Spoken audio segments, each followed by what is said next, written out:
Counter-Strike as a franchise has always been about competition. It removes a lot of the other elements that would cloud competition, like getting new weapons because you've been playing longer or anything else. You know, a lot of modern shooters do that. It's great. I play them. I love them. But we're about competition. We're about skill. You know, you jump in a game, and it's about, are you better than the other guy? So one of the great things about working on CSGO is getting to play some Counter-Strike again. So I played a bunch of CSS back when it got released, and some 1.6 as well. But really, CSS was where I lost hours and days of my life, right?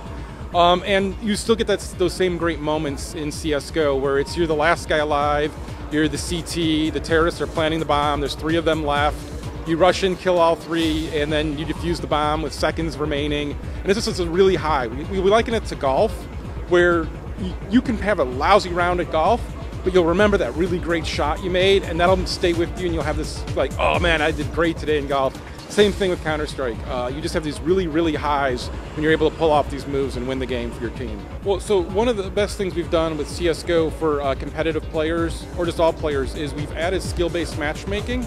And so what that does is it separates players. So we can add elements where really good players will do this thing where they move and stop on a dime, because that'll let their aiming reticle get tight, and they'll be able to aim, they tap and how they fire. There's a bunch of little subtle things you can do where the skill ceiling can be really high. And if we didn't have the elo-based matchmaking, they'd be playing against new players and just be destroying them. Where instead, as people learn these advanced tactics, they'll be playing against people of their same skill level.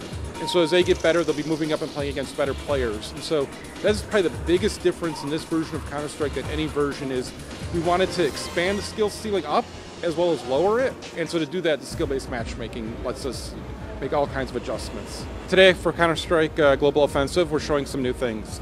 First thing is the new game mode. So we're playing Demolition Mode. It's actually based on Gun Game, which is a really popular mod on the PC. We brought it over for 360 players, and they get to jump in, and it's really fast action. Demolition Mode really strips away even some stuff out of Counter-Strike. There's no weapon buying. You're given a weapon at the start of the round. And what that does is, depending on if you get kills or not that round, you then get a worse weapon the next round. And you do that for 5 rounds, and you flip sides. And the reason for that is it makes it harder, so the better players need to get even better as they go down in which weapons they get. And the maps are really small, so it's not like you're running for 45 seconds and you get killed. This is, you're in combat 10 seconds into the round. It's instantaneous, and it's really tight. It's not a lot of like, oh, I have to learn this giant map and figure out the best place to hide. It's quick map knowledge. As you see the whole map at the start of the round, you go in, you play, and it's how good you are.